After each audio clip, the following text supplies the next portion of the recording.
First up, it's the race Democrats were never supposed to win.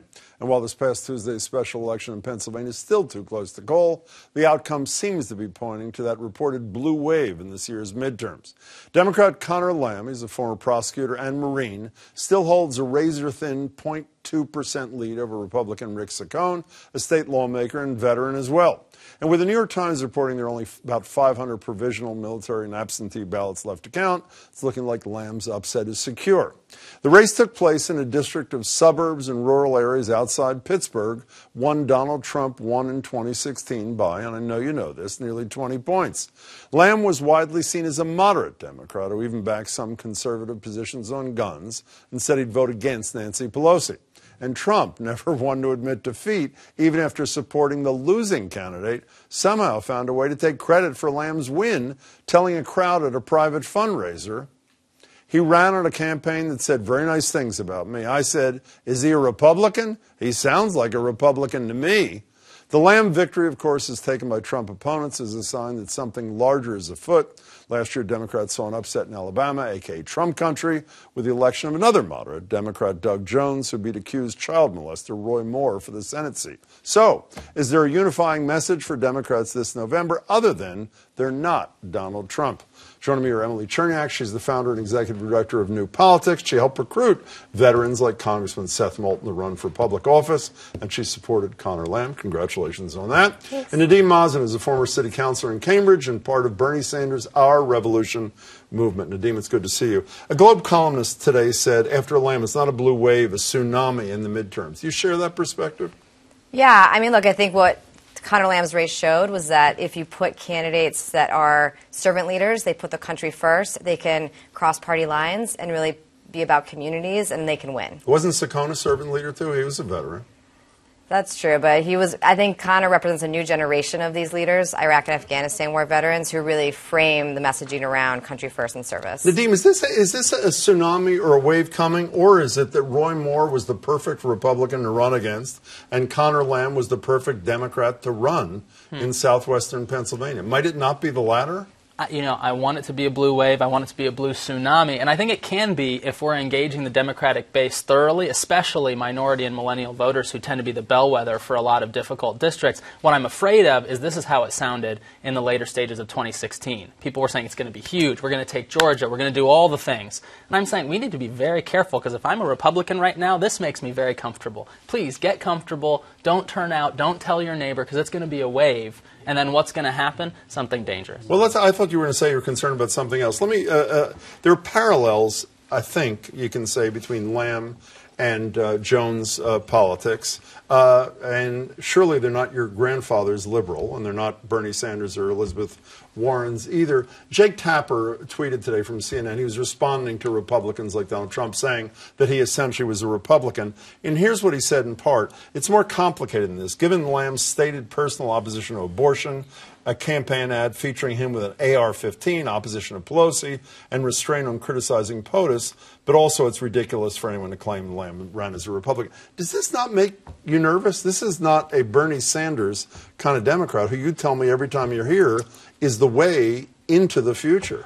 No, it doesn't make me nervous. Why not? It makes me hopeful. What I really want to see in the party is a room for a robust discussion on real issues. And if Conor Lamb's strategy is to market to the people of Pennsylvania his personal beliefs and his hopes for the party, that's great. I hope then he can have a conversation that is nuanced and detailed about why he might not be for, let's say, single-payer health care or something else. And I want to say why I am for that thing, and I want that to be on stage and on television for every millennial and every underserved community to see and engage with that conversation.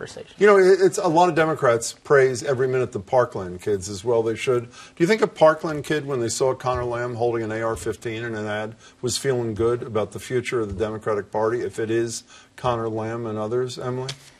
I mean, I think that what you find with a lot of veteran candidates who are running is they actually understand guns and they've been trained in it, and so they are not people who, I mean, they are actually mostly for gun control because they have used weapons and they understand the effect and impact that they have on people. And so I actually think Conor Lamb can speak from experience, and it's why a lot of veteran candidates are resonating with the public right now, because they speak from experience, they speak about service, they unite people, they don't divide on issues. and they are the ones that are sort of talking about putting the country first. So is it sort of servant leader first and ideology second? I mean, is Yes. that pretty much? Can you imagine supporting a Republican who was, let's say, a liberal-leaning Republican who was a servant leader? We do support Republicans. Oh, you do? Yeah, Mike Gallagher in Wisconsin, we helped elect last cycle. He's a Republican Marine. So you seem to be on the same page, but what's the unified message? So let's assume a Conor Lamb wins and a member of Bernie's revolution wins. What's the mandate come November? That we're not Donald Trump? Beyond that, what is it exactly? You know, I think both parties, Republican and Democrat, have for a long time been about status quo, established power structures, the party base, a lot of other things that the strength of which and the validity and effectiveness of which is eroding.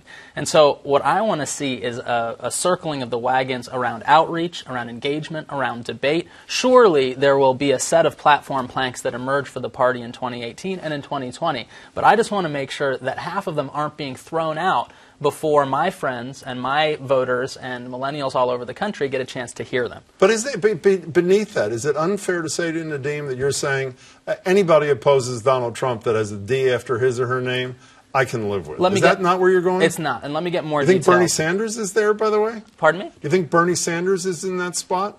Is in which spot? In a spot where he says, as long as they're a Democrat, then I'm comfortable. You know, I don't necessarily think he is, and I'm not necessarily saying that for myself. I'm saying that I want to hold the door open and that the debate will be fruitful. I think that people with my ideology will win that debate. But if we don't, at least we'll capture the most altruism and the most service orientation in that process. I think ideology is first, and I differ on that point. But I think that service is second, and service and altruism are obvious. And if we're controlling for those, and if we're helping support those with those values, then the party benefits. You know, the guy who you convinced, he was here saying that you did convince him to run, Seth Moulton, that while he and Conor Lamb, for whom he campaigned, are both servant leaders, they have different ideological stances on a lot of things. One common ground that they have beyond their service is they both think Nancy Pelosi's got to go. Is that a unifying? I don't know what it's about. I don't know if it's because of her politics, her age, whatever it is. Is that something that's going to unify this next generation of leaders who are not of her generation? I don't think so. I mean, I think what's great about servant leaders is that they are across the ideological spectrum. So Conor Lamb feels about a certain way about issues, Seth feels about them differently, and other veterans are across the spectrum. So it's not that they are, what makes them unique is not the ideology, it's that they actually are, they've solved problems in their service, they're willing to work with people from different backgrounds and different ideologies to get things done for the country. And the problem is when we get stuck in ideologies, we don't move things. And so it's really important for, I think, veteran candidates, what makes them special is because they're about country first and how do we actually solve things and make the country better. Only have 15 seconds left. Does Pelosi have to go for there to be a new Democratic Party? You know, I termed myself out after 4 years. I think folks should serve really hard, maybe even burn themselves out, and then pass the baton. I think it's well overdue for a baton pass in the Democratic Party. That's three of us. Nice to see you, Emily. Nice to see you. Thanks so much, Nadeem. Thanks, appreciate your time. Thanks so much.